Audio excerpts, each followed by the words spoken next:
Morning students, today we are going to discuss capital budgeting decision, internal rate of return. So this internal rate of return is another tool of the capital budgeting decision. Now we have seen that there are modern or discounted cash flow methods. Out of these methods, the very important methods are the net present value NPV method, profitability index PI method, and internal rate of return or IRR method. So out of these three methods, NPV method and PI methods have already been discussed in the previous sessions. Today we are going to concentrate on the internal rate of return method.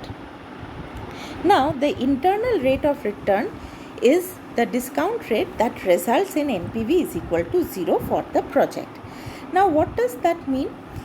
This particular rate of return which makes NPV is equal to 0 is known as the internal rate of return. Now previously when we were calculating NPV, we have seen, as well as in case of profitability index, we have seen that the discounting rate or the rate of return were provided to us, and we were finding out the present value of the cash flows, whether it is cash inflows or the outflows at that stipulated discounting rate. Now in this method, that is internal rate of return method, we are going to determine that particular discount rate. That means we are going to find out the discount rate. For that, the very vital information or assumption that we need is IRR is going to make NPV is equal to 0. Now IRR is going to consider the time value of money, and definitely it is a very important method of the capital budgeting techniques. Now we can say that IRR is that rate of return which is going to equate the total present value of the cash inflows with the total present value of the cash outflows. Now how we are getting this? See, when we say that NPV is equal to 0 at IRR. Now what was the formula for NPV? NPV is equal to the present value of cash inflows minus the present value of the cash outflows. Now this equation is equal to 0. That means the present value of cash inflows minus present value of the cash outflows is equal to 0. If we interchange the sides of the equation, we will get total present value of the cash inflows is equal to total present value of the cash outflows. So utilizing this particular equation, we are going to determine the discount rate or IRR. Now this particular IRR is going to be utilized for determining the acceptance and rejection of the projects. So definitely there are the accept and reject criteria. In case of this IRR, the single IRR or for the independent project, if the IRR is greater than the cost of capital, we will accept the project. Now if the cost of capital is specifically mentioned, then we are going to compare that cost of capital with the value that we get for IRR after calculating. So if that IRR is greater than the cost of capital, we will accept the project. If IRR is less than the cost of capital, then we will simply reject the project. Now in case of mutually exclusive projects, we already know what are mutually exclusive projects. Those projects are mutually exclusive, out of which if one gets accepted, the other projects get automatically rejected. Those type of projects are known as mutually exclusive projects. So in case of those mutually exclusive projects, say project A, B, C, D, 4 projects are there and they are mutually exclusive. So which one should the company accept? Now out of these mutually exclusive projects A, B, C, D, whichever has got the highest IRR, company is going to accept that project and reject all the other projects. Okay. Now, coming back to the internal rate of return calculation. So this particular, as we have mentioned already previously, there's one particular point which is very important, that IRR is calculated by trial and error method. Now what is this trial and error method? I will explain to you with the help of two case studies. Now what are the advantages of IRR? Now advantages of IRR are, number one, they are properly adjusting the time value of money. That's why it is a part of the modern or the discounted cash flow methods of capital budgeting. Next is they use the cash flows rather than the earnings from the project. So what are the exact cash flows? Means the cash outflows and the cash inflows. It actually considers all the cash flows, means throughout the life of the project it will consider all the cash flows, all the cash inflows to be specific, and all the cash outflows also. Okay, unlike the payback period method, where we had seen only the cash flows till the point the initial cash outflow is recovered is considered for calculating the payback period. In case of IRR, all the cash flows for the life of the project will be considered. And project's IRR is a number with intuitive appeal. That means we need to understand what is its significance. The disadvantages of IRR, the three problems that are encountered in IRR. Number one is the lending versus borrowing. That is, the IRR will vary in the situations where lending and borrowing situations are there. So in case of lending situation it will be different, in case of borrowing situation it will be different. Now certain projects you will come across later on when we will go into the deeper calculations of projects financial viability through the project appraisal and finances. You will see that many projects will come across the problem of multiple IRRs. So in those particular situations, what has to be done and how to evaluate a project, we will learn that in due course of time. And no real solution for IRR, since it's a trial and error method, so there might be certain loopholes in that. So many a times the major disadvantage of IRR which people face is that the ranking, that is the IRR and the NPV rankings do not always agree. So there are again situations when the IRR ranking of the different projects and the NPV ranking of the different projects do not match with one another, and in those particular cases we will put our main concentration on the NPV rankings. Now let us see the case study. So here you can see one particular situation. A project with a life of 6 years costs 1 lakh and it will generate 25,000 at the end of each year for the next 6 years. There is no salvage value. The IRR of the project has to be calculated. Now over here, see the cash outflow. What is the total cash outflow? It is 1 lakh. Okay, what is the life of the project? 6 years, and it will generate 25,000 at the end of each year for the 6 years. So the cash flow over here are equal. Okay, so this is a case where cash flows are equal for the life of the project. Now, so what we see is we can easily calculate the payback period. Just we had seen in the previous sessions how to calculate the payback period. So simply 1 lakh divided by 25,000, that is 4 years. So 4 years is basically the payback period for this project. Now we find a value nearest to 4 in the 6th year row of the PVIFA table, that is the annuity, present value annuity table. The closest figures, if you check the tables, the closest figure that you will get to 4 in that PVIFA table is that of 12% for 6 years. Now you have to consider that 6-year row. So for 6 years, for what percentage you will get a value close to 4. So if you see the table, you will get at a value 4.111 at 12% and 3.998 at 13%. This means that the IRR of this particular proposal is expected to lie between 12 and 13%.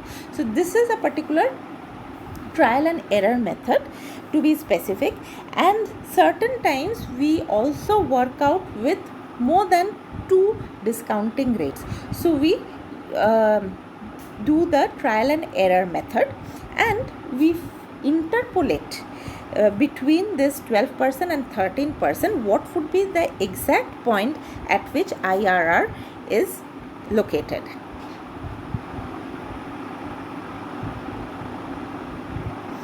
Now, so at 12%, what we do is simply we find out the NPV. So we know how to calculate NPV. So at 12% and number of years is 6. So we know that simple way of calculating is the cash flow, that is every year it is equal. So 25,000 into PVAF or PVIF also same thing. So that is your annuity factor for 12% for 6 years minus the cash outflow is your 1 lakh. So 25,000 we have already got the value of the annuity factor, present value of annuity factor at 12% for 6 years as 4.111. So multiply that by 25,000 and from this entire cash present value of the cash inflows we subtract the cash outflows, that is 1 lakh.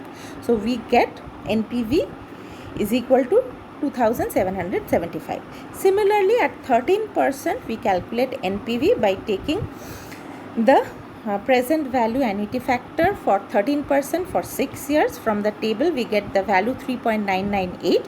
We multiply it by the constant cash inflow of 25,000 and then we subtract 1 lakh from this present value of the cash inflow. So we get a value of NPV is equal to minus 50. So we need two values basically, one at a positive level of NPV and the second at a negative level of NPV, and we have to interpolate in between these 2 points. Now the third step or the final step where we are interpolating the values. Okay, so here we have got the values of NPV at 12% and 13%. So the rate of NPV or the discounting rate, you can say discounting rate will be higher than 12% but less than 13%. So it lies in between. Now how we find out? That is IRR. In short, we are writing it as R, small r, is equal to 12%. We said higher than this. This is simply the interpolation formula.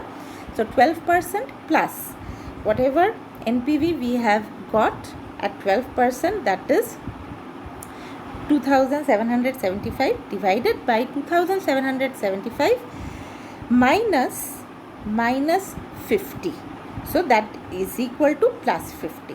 So if we calculate this portion, we add to 12%, we get it as 12.98%.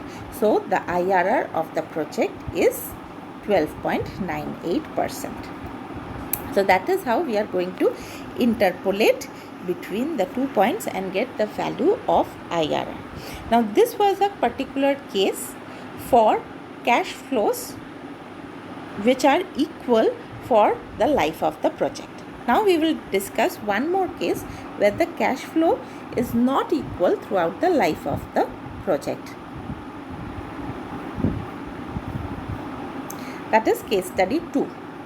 Now when future cash flows are not equal. So you can see this is a particular project where the proposal costs 1,60,000 and it is expected to generate cash inflows of 40,000, 60,000, 50,000, again 50,000 and 40,000 at the end of each of the next 5 years respectively. Again, there is no salvage value. In this case, there is an uneven stream of cash inflows. Okay, so in case of uneven stream of cash inflows, how do we calculate the IRR? The method, trial and error method, remains the same. So we find out the cash inflows. The over here, this is a notional annuity we calculate. Simply we take the total of all the cash inflows and we divide it by 5. So it is 48,000. Okay. Now this is just a notional annuity that approximately we are getting 48,000 per year. Okay, this is not the exact figure, but approximately, that's why we are calling it as notional annuity. Now we divide, just the same process we are going to follow. We divide the cash outflows 1,60,000 divided by 48,000. So we get the payback period at 3.33 years. Okay, now once we get the payback period, then we can find out the closest point in the PVIFA table. So in the 5th year's row, so because the life of the project is 5 years, in the 5th year's row, for which particular discount rate we get a value of PVIFA close to 3.33. So if you check the table, you will see that at 15% for 5 years on that PVIFA table, we get a value of 3.352. And again at a discount rate of 16% for 5 years on that PVIFA table, we get a value 3.274. So we can estimate that the IRR of this proposal lies somewhere between 15 and 16%. Okay, so just like the previous method, we find out the NPV at 15% for 5 years. Okay, we get 1,540 and we find out the NPV at 16% for 5 years, we get a value minus 2,250. So again, we are getting our two required values. One is positive NPV and the other is negative NPV. So it lies somewhere between 15 and 16%, and it is definitely, the point is higher than 15% but lower than 16%. So we are going to use the interpolation formula. By interpolating, we get 15%.